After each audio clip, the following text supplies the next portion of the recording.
What is going on, Washington fans? Welcome to Bleacher Report. I'm Josh Taylor. As you can tell, I'm on the road once again, so I apologize about the setup, but we're going to make this work. Hope everyone had a Merry Christmas and Happy Holidays to everyone out there as we get ready for the new year, which is exciting. But then also we have playoff football on the other side of New Year's. And for a Washington fan, this is kind of new territory, minus like 1 year. For a very long time now. Let's just say pretty much my entire lifetime. And Washington is in a position to really make the most of this season, year one with a rookie quarterback in Jayden Daniels, and make the playoffs as a wild card team. Now, a massive win last week over to the Philadelphia Eagles. No matter who got hurt, what happened, Jayden Daniels threw 5 touchdowns and looked amazing against the number one defense in the league. And Washington continues to do well at home and got a massive win against the NFC East rival. Everyone knows those NFC East games are just wonky. You never know what's going to happen. They're always weird. But when it comes down to it, I want to preview the Atlanta Falcons matchup here with the Washington Commanders because this is essentially a must-win. Every game from here on out should be a must-win in your opinion. Like, if you don't think like, oh, well, if this team loses, whatever, who cares? Take care of business, get yourself in the playoffs, and try to win some games. And there's a lot to talk about with this Falcons team. I got a ton of notes here. We just got the injury report from the team of practice, some concerning stuff there that we'll talk about as well. And then I want to take a look at the playoff picture at the end. But I do want to talk about this Falcons team because you don't know what to expect. Obviously, benching Kirk Cousins, someone that they put, a lot of money invested into, and it's just not working out. Sounds like they're going to be, waiving him sooner rather than later. And they turned to rookie quarterback Michael Penix Jr., who everyone should have liked him coming out. I really like Michael Penix. Just watching what he did last year with Washington and the run that they had, immense talent on offense, really stingy defense that I liked as well. It's just a really fun team to watch. And, the Falcons surprised a lot of people in the draft going after Michael Penix. But when you look at it right now, you're like, okay, maybe they made the right decision because they didn't know what to expect with Kirk Cousins. But you still gave him all that money, which is crazy. But just with the injury history and everything, you just never really know what to expect with Kirk. So they went ahead, they swung, they got the quarterback they wanted, surprised a lot of people on draft night. I remember watching that. I was like, holy smokes, what did they just do? But it could end up paying off in the long run. So I went back and I watched that game. If you see me looking off to the side, I have my alerts on, trying to see if anything pops up with the team now that practice is wrapped up. So apologies for that. But I went back and I watched that game yesterday, and I want to talk about what I saw with Michael Penix as well. But let's just take a look at this Falcons team. Obviously, the offense is changing just a little bit because of the change at quarterback. But on average, they're averaging about 21.8 points per game on offense and about 124 rushing yards per game. And I think that is a key thing to remember throughout this whole thing. 124 rushing yards per game, which, if you have Bijan Robinson and you have Tyler Algier, you should be getting a good amount of rushing yards, especially with Bijan, who is one of those guys listed, coming out of college from Texas, has like those generational, blue chip prospects that's just going to translate well. And I think he has already. And he's done an amazing job there, especially with the change of offensive coordinators and everything they had changing over with, head coaching over this past offseason. Just a big change in the offseason. And then you get new quarterbacks, just a lot of moving pieces there. I think he's done a great job this season. But then the Falcons defense, 223 passing yards per game allowed on defense, which kind of surprised me. That is still kind of low, but I feel like it would have been lower for the pieces that they do have on defense. And 112 rushing yards per game and only allow 23.3 points per game on defense, which if you look at the guys, like I said, on paper, they did a really good job in free agency and then also in the draft, but just kind of building up that defense. Some guys you've never heard of, and then some really, really big name guys, especially in the secondary. But let's take a look at Washington. Washington averaging about the same of what the Falcons give up per game passing wise, 220 passing yards per game. 152 yards per game, which is actually now third in the NFL. Washington, even with all the injuries and changes at running back that we've had all season long, Washington has always maintained that top 5 rushing offense in the NFL. And it helps when you have Jayden Daniels, picking up 80 yards with his legs like he did. And But outside of that, the running game with B-Rob and the 2 fumbles he had was bad. We're missing Austin Eckler. It's really surprising that we still have been able to maintain that many rushing yards on the ground per game, 152, like I said, 3rd in the NFL. And then also 28.8 points per game, which is 4th in the NFL. So the offense, it's been a roller coaster this season. Started high, went through some lows when Jaden got hurt. Like I said, the running back core was banged up. We've been kind of waiting for that running game to come back, so it's down for a little bit. And now it seems like it's going right back up with the production. And like I said, even with Jalen Hurts hurt, the best defense in the NFL, dropping big points, Jaden having a career day. You just love to see it. You just love to see it. Pass the test of flying colors. And then our defense, this is where I'm concerned with a couple of things. Believe it or not, this is a highlight that I did not expect. Did you know Washington's defense is 4th in the NFL with passing yards allowed per game with 185 passing yards per game? I did not expect that number. I thought it was going to be higher. I was not expecting us to be 4th best in the NFL. Now, if you got to be 4th best at something, you got to be 4th worst at something, and that is our rushing defense, which is no surprise because if you've been watching, you would know that that's exactly the fact. And you saw that in the big Saquon run, but we've seen it so many times this season. We allow 137 rushing yards per game, but still only 23 points per game, which I'll take that all day long. So if we can score 24 every game, we should win every single game. I think our offense is capable of doing that.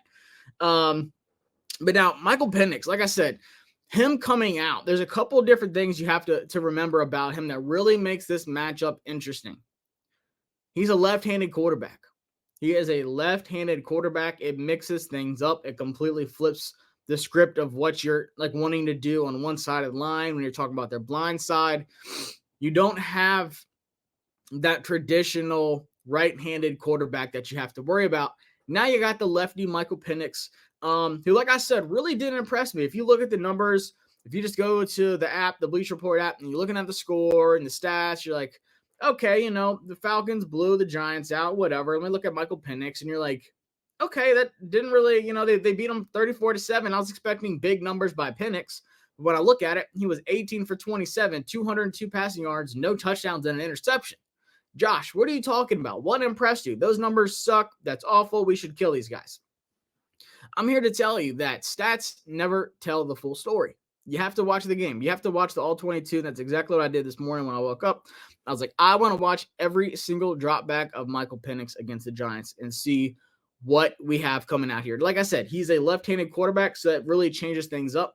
But then also, he is a big unknown because you only have one game of tape on him. You kind of have to go back to college as well, and you kind of have to go back to preseason where he played a few snaps and stuff like that. I think he played against the Dolphins, if I'm not mistaken. But you have to go back, and of course, you're going to watch that one game against the Giants because that's the most recent Michael Penix.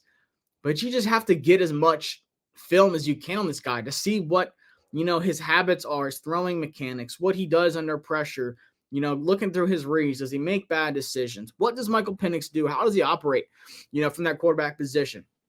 But if you watch that Giants game, this is what I saw. I saw some throws that had a lot of nice touch. I was really impressed by how he was able to drop some throws in. He was really, he was able to time some throws, some anticipation throws. But then also he did show that he has a strong arm and he has some juice in that cannon. That if you watch him in college, it's not a surprise. Michael Penix can let it rip. That has been known.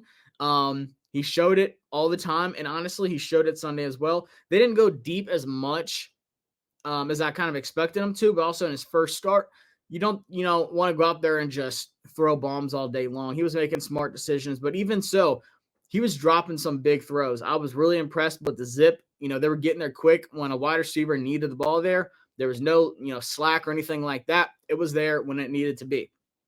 I also saw some really bad drops by his wide receivers. I remember there was one in the end zone. Drake London should have absolutely caught that. There's a couple other little short passes. I think I counted 3 or 4 drops. And the worst drop was Kyle Pitts. I don't think I've seen this in a long time. Kyle Pitts had one of the easiest catches ever, and he's just juggling it, and then turns around and essentially just throws it to the DB. It was such a weird play. That's where Michael Penix's interception came from. Pitts caught it, had it, and he's like turning around, he's like juggling it or whatever, and just kind of threw it up in the air, and the DB caught it. Bizarre. If you haven't seen it, you need to go see it. Kyle Pitts, I don't know if you hate Michael Penix or what's going on, but that was awful. But that interception was absolutely 0% Michael Penix's fault. So if you're looking at things, you're like, oh, he's 0 touchdowns, he had 1 interception. Josh, this guy's terrible. I'm telling you, it's not the full story. But like I said, he also made some smart decisions. And what I really like from the All-22 is you get to see where their head's turning, how they're going through progressions. You know, sometimes when you're watching that broadcast, you just see their side profile, and you don't really get to see the full story. So that's why I like really going back and watching the All-22, seeing, you know, first off, you're behind the quarterback for one of the views, and you're getting to see the whole field for the defense as well. And you just get an idea of like how things change. You know, are they showing match coverage? Is it like a shell? Is it some kind of disguise? Is it showing one safety and then it pulls out to being 2 safeties? What did he have to see on this play? And I mean, give it up. You know, the Giants, as bad as they are, they always do have a stingy defense, really good players on defense. I know they're not healthy. There's a lot of guys out, but still their defense can fly around, make plays. And I was just impressed by how calm he was. He wasn't, you know, running out of the pocket and just, you know, throwing things down the field. He didn't look like Kirk Cousins at all. And I'm sure that's great news for the Falcons to hear, that he did not look like Kirk Cousins. Michael Penix looked good. Am I concerned with him? I don't know. We'll talk about it. I haven't decided yet, but we'll talk about it. But when it comes down to it, let's see. Cowboys have rolled out CeeDee Lamb for the rest of the season. That's unfortunate for them, and I'll tell you all, it's kind of unfortunate for us too. Well, we don't have to face them at the end of the year, so that's good. But we need the Cowboys to beat the Eagles. But breaking news, Mike Garafolo just said Cowboys have rolled out CeeDee Lamb out for the rest of the season. So Washington will not have to face CeeDee Lamb in that last game of the season, which could really help decide our seeding, by the way, which I'll talk about as well. But for me, what I kind of got from watching Michael Penix and what I want our defense to do, the defense has to get pressure. They have to get him out of the pocket. And what I've been telling people today, you know, George Carmi, shout out to George, really, really awesome content creator. I was talking to him a little bit on X today. He watched the game as well and pretty much said the same thing. Like, Penix looked good. We were both impressed by him. And what I said is you have to speed things up for him. You have to make it go faster. You need to speed things up physically, so the mental part has to go faster. And I'm not saying that as in like, oh, he can't handle it. What I'm saying is he's shown that he can handle, you know, what he's been given so far. Now make him uncomfortable, make him have to second guess things, and just get that pressure so he's speeding things up and maybe, you know, force a turnover or two. I think he's pretty good when he gets outside of the pocket. Is he like Jaden? No, I don't think so at all. But he can move for as big as he is. Like, I'm not saying he's going to, like I said, he's not going to break off like Jaden or Lamar or anyone like that. But for his size, he can move down the field. And he really impressed me by he was able to feel pressure. And like I said, from a left-handed quarterback, it is weird. It's different. You flip the line and everything. But he was able to feel the pressure and by himself even a split second to throw it and just move out of harm's way. But you got to get pressure from all sides on this guy. Just let the pocket collapse where he has to step up. And hopefully he's stepping up into Daron Payne, or he's stepping up into Jerzon Newton or Frankie or Bobby Wagner right there in the middle waiting for him. That's what you want. But this is the key for me. You have to stop Bijan Robinson. Bijan Robinson has been amazing this year. And our weakest link is really good running backs, a.k.a. Saquon Barkley. But Bijan Robinson has 1,196 rushing yards this season with 10 touchdowns, 420 receiving yards, and 1 touchdown to add to that as well. So over 1,500 all-purpose yards and right at 11 touchdowns all-purpose as well to match it. He's having a great season. Drake London, as big as he is, 83 catches, 978 yards, and 7 touchdowns. He's been good. There's one thing about Kirk. Yes, he was making bad mistakes, but he was still not afraid to let it rip. He would let it get down the field. We all know Kirk can put up some stats. He can put up some passing yards, but by God, he can throw some interceptions as well. And the one guy that has really impressed me all season long, and Falcons fans and like people that have already played the Falcons should know this about this guy, but I feel like Washington fans aren't going to talk about him enough. But Darnell Mooney has actually been really good for the Falcons. Kirk Cousins loved him. He had 62 catches for 955 yards and 5 touchdowns. So almost as many receiving yards as London with 20 less catches. He was a big play threat, just like a little firecracker ready to go off. But there's so many times this season I watched the Falcons, I was like, okay, Darnell Mooney, you need to put some respect on his name because he will, in a second, make a big play happen. And he did it all season long. You don't just put up 955 receiving yards and get talked about as little as he has this season. And honestly, I think it's because the Falcons have, kind of underachieved. They were doing really well. They were leading the division. They were a playoff lock. And then things just hit the fan with Kirk, and they had to make the change at quarterback. But Darnell Mooney has been exceptional. And their defense, like I said, they have some under-the-radar guys, but then they have some big-time hitters too that you have to worry about. On the defense, they have Bates, Simmons, and A.J. Terrell back there in the secondary at corner and safety. And they have combined for 8 interceptions this season. So we have seen, a couple interceptions, a couple turnovers last week. Very unconventional for Jaden and the offense. B-Rob fumbling, and then Jaden having his 2 picks. This is a secondary that can bait you into a lot of stuff. Like I said, Justin Simmons, Jesse Bates, just 2 big-time veteran guys. They are as smart as it gets. They have seen it all. They, in a heartbeat, can bait you into something bad. So I want to see how Jaden and the rest of this offense, we've heard it talked about a little bit so far this week. Just been watching the media press conferences and listening to Jaden talk, listening to Dan Quinn talk about these turnovers. Like, what can you do? How did y'all address it? And they're taking it very seriously because, like I said, they know that's not who they are. This is not what they are used to doing. They are going to address it head on. He said, I did it during the game. I did it after the game. Turnovers cannot happen. They almost cost us the game. 5 turnovers, and you still win a game against the Philadelphia Eagles. You're not going to get lucky like that all the time, especially in the playoffs or against the Falcons or the Cowboys to end the season. So, for me, you got to clean up those turnovers. You can't let those guys in the secondary get the best of you. We're going to see A.J. Terrell versus Terry McLaurin. If that doesn't excite you, then I don't know what to tell you. That right there is one of those matchups that you really look forward to, that you watch on tape, that you go back to and said, who won these reps one-on-one? Just like how we saw with Marshawn Lattimore and with A.J. Brown. I'm excited about that. And we'll talk about Marshawn and some injury report updates that we just got here in a second. But outside of that, their D-line and then linebackers can get pressure with Grady Jarrett, with Judon, another one of those older vets that has seen it all, that still got some juice. And then my guy, Arnold Biakite, love watching him play. He's a firecracker on the defensive line, playing from the outside linebacker spot. But all in all, a team that makes a change at quarterback, especially a team like the Falcons. Like I said, they have the talent. It's not that they don't have talent, because they have talent on offense and defense, as I've mentioned throughout this broadcast. A team that changes at quarterback, it's like a change of scenery. It's like an extra juice. You have believe in this guy. You want to play well for this quarterback. Michael Penix being that rookie, the guys love him. I mean, you saw it against the Giants last week. The Falcons just looked like a different team. Now, like I said, it's the Giants. Who cares? They're not that good, whatever.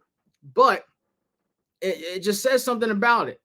You got a guy that you want to play well for. You're giving it your all. They're still essentially fighting for a playoff spot. They are hanging by a string. There's not much there. But I'm just saying, that team can play fired up.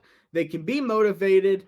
That's a team that you have to watch out for. A team that has something to fight for with the playoffs, with a change at quarterback. I mean, it happens all the time. Like, hey, we just need an extra spark, so we made the change. And that extra spark happened in that first game. Will it follow over to this next game at a nighttime, primetime game, rookie versus rookie? These are the things you really look forward to. Michael Penix versus Jaden Daniels in primetime, at home, under the lights. Now let's take a look real quick. Like I said, we got the injury report from the team. Let's take a look and see what we got here. De'Ami Brown hamstring did not practice. Marshawn Lattimore hamstring did not practice. Jordan McGee hamstring did not practice. Marcus Mariota was out for personal reasons. Tyler Owens ankle did not practice. Andrew Wiley groin did not practice. Yesterday was like a walkthrough. Obviously being Christmas, not really much. They weren't actually like full on practicing. But Clelin Ferrell was limited with his knee, and then Terry McLaurin ankle was limited. I think he will be fine. Jonathan Allen, full participant today in practice at D tackle with his pectoral muscle. That is massive. If John Allen plays this Sunday, holy smokes. This is a guy that was counted out for the season. I really wasn't expecting him to be a full-on participant in practice today, but by God, here we are. And that would help out this running game, like I've been saying, how bad the run defense has been lately. I'm trying to see real quick, a handful of did not practices, but John Allen, they say he's a full go. I'm trying to see if anyone said like how much he practiced today, like what it looked like, but the local media is not really saying much about it. But we'll keep an eye open and just follow me on social media at Josh Taylor FB for more updates on that. But nothing full on of what John Allen did in practice today. But they said he was a full participant, so I'm expecting he did the whole shebang. Zach Ertz with his shoulder was a full participant, and then Dante Fowler Jr. groin full participant. So biggest thing here is Marshawn Lattimore with that hamstring. I do believe it's the same one. My thing is, when the game was over and he was running off the field, he looked fine to me. He looked fine. Like, he looked okay. Like, he full-on sprinted off the field, but who knows? Maybe they're just taking it easy. They are working through it and seeing how bad it is. But we need him to go on Sunday. We need him for the playoffs. We need that hamstring to magically heal 100%, like, for good. Outside of that, De'Ami Brown, as little as he's done, he's still capable of making some plays. I hate to say that, but we definitely need to get some De'Ami Brown out there. We need some wide receivers to step up. Like I said, with this secondary, with Bates, Simmons, and Terrell, you need guys to step up like we did last week. Olamide Zaccheaus, 2 touchdowns. Jamison Crowder, 2 touchdowns in the game winner. That's what we need every single week. That's what I've been dying for. Luke McCaffrey getting this new role on the kickoff team. I want to see if he can maybe get some, offensive snaps. If De'Ami Brown is out, he should be able to. But this emergence of Jamison Crowder, now that he's back to being healthy and now that he is scoring touchdowns and it seems like him and Jayden Daniels have a really good connection, that's big. That's the things you look for. We still haven't seen anything with KJ Osborne. I've not been able to get an update on him yet. I've been asking people for one and haven't gotten an update yet, so I'll keep an eye on that as well. But outside of that, I'm concerned with Marshawn Lattimore. I'm concerned with Andrew Wiley's groin. If he doesn't go, it'd be Cornelius Lucas out there. And then, of course, Clelin Ferrell, who's been on the injury report pretty much the whole season, limited with his knee. Like I said, and Fowler being full is great, but you got to get that pressure on Michael Penix this Sunday. And then Terry McLaurin being eliminated practice, got to keep an eye on that, but I feel like he'll be good to go with his ankle. But John Allen, if he plays Sunday, that's big. That is massive. We got to, stop Bijan any way possible. And I feel like rotating him, Newton, and Payne, and just being able to get back to those packages would be big for the run defense. Like I said, especially against Bijan Robinson, but then also in the playoffs, because it looks like we're probably going to play the Eagles first round. But there's some other things to share with that. But we had some quick notes here from the team's website about this matchup, too, that I really wanted to hit for the preview, if you can actually read it. Says Washington will face Atlanta for the 4th consecutive season. The Commanders are looking to extend a 3-game win streak over Atlanta.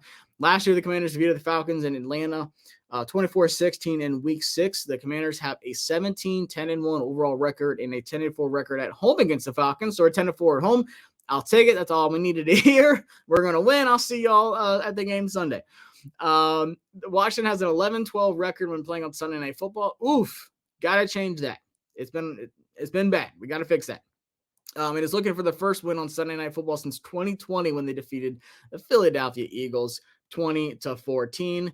And here's the big ones, folks. With a win, Washington would have 11 wins for the first time since 1991.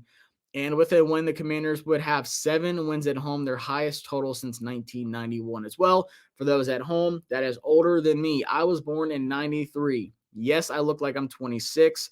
I'm not. I'm 31. I was born in 93. That was before my time. 11 wins and 7 wins at home. Update on John Allen. Shout out to Nikki. Just said, Commanders defensive tackle Jonathan Allen said he's expecting to play Sunday versus the Falcons. He said, quote, "It should be this week, but if not, I'll be ready whenever the time comes to get back out there." So it sounded really positive and then turned negative at the end. But nonetheless, he went out of his way to say that he is expecting to play Sunday. So that's big. Like I said, a guy who was expected to miss the rest of the season. Sounds like he is good to go for Sunday. We will know more tomorrow. I feel like with him, it's going to be one of those like game time. You have all day Sunday, so get him out on the field, get him warmed up, see how he feels, and kind of like how we've seen with some of the offensive linemen. We saw it with Tyler Biadasz, saw it with B-Rob with his knee and his leg. I think it's gonna be like one of those where it's just like, hey, see how it feels before the game, and then let it rip. And then one last thing I want to pull up before we get up out of here, and I want to pull this up and then give my predictions. So John Keim just put in his 2 cents, said John Allen said he's expecting to play Sunday, but he has not yet been told for sure. So I guess he's just waiting to be cleared. But as I said, guys, it is playoff time. And right now, the Lions at 13-2 are the 1 seed with the first round bye. It has another matchup with us as the 7 seed at 10-5, traveling to Philly with the 2 seed at 12-3 right now. The Packers as a 6 seed going to LA, and then the Vikings with the 5 seed would get a very easy first round matchup against the Falcons, where I feel like the Vikings would absolutely kill the Falcons. But something to watch here, y'all. There is still a path for Washington getting the 6 seed and then also getting the 2 seed. The 2 seed is very, very complicated. But essentially, Washington obviously would have to win out. So finish 12-5. And then the Eagles would have to lose their last 2 games, which is against the Cowboys and the Giants, which I really don't see happening. But it doesn't sound like Jalen Hurts will be playing this Sunday. So the Eagles are at home against the Cowboys, and then they're at home against the Giants to end the season. We need both of those losses to have a chance to win the NFC East. Like I said, very, very slim, and we have to win out as well. But we got to take care of business and do what we're going to do. But then outside of that, we need the Packers to lose their last 2 games, and we have to win out to get that 6 seed and maybe face the Rams. Now, the Packers this week they're traveling to the Vikings, which honestly, I think the Vikings win that one. But then their last game of the season is at home against the Bears, but we don't know if the Packers would rest all of their guys. We don't know if we're going to do that against the Cowboys if we lock in a playoff spot this Sunday. We don't know. But when it comes down to it, this Sunday is a must win because 2 different things can happen to where Washington can clinch a playoff spot. And that is the Tampa Bay Bucks losing to the Panthers, which is kind of unlikely, but the Panthers have actually been playing really well lately. Shout out to my boy Bryce. But guaranteed win, so we can get into the playoffs before we even play Atlanta. But we still got, if we beat Atlanta, then we're in. D. Taylor said Green Bay only has to lose 1 for us to get the 6th seed. Because they're 11-4 now. That's right. They're 11-4, so if they lose 1 and win 1, then we'll have the same record if we win out. And we have the tiebreaker over Green Bay as well. So, hey, Vikings, take care of business this Sunday and beat the Packers for us, because I doubt the Bears are going to do that, especially if it's helping us out. The Bears absolutely hate us. But Washington just needs to take care of business and do their own thing. Beat the Falcons, and you're in. And that's why they flex this game to Sunday Night Football. It's Michael Penix versus Jaden Daniel, prime time at night, and winner stays alive. Atlanta doesn't lock in the playoffs. They need a lot of stuff to happen for them to even get into the playoffs. But if Washington wins, they're in the playoffs. So appreciate y'all catching up on the stream. If you haven't watched it, you can rewatch it from the Washington site. Follow me here on Bleacher Report. Got a lot of exciting things coming up. And like I said, the playoffs are right around the corner. So buckle up, y'all. We got some things cooking. It's playoff time. I can't tell you the last time as a Washington fan I've been excited for December and January football. We're not doing mock drafts and taking a look at other things and coaches we need to hire and GMs and free agent prospects and trade ideas and stuff like that. Of course, this team has a long ways to go. It still has some missing pieces, but year one with Jaden Daniels, it seems like they are well on the way and can make a playoff run in year one with Jaden, which is exciting. If you had told me that when we drafted him back in April, I would have said, I'm all in. Let's rock. And that's exactly where we are. So appreciate y'all. Hope y'all had a Merry Christmas and Happy Holidays and have a great New Year's. And I will see y'all next week. Peace.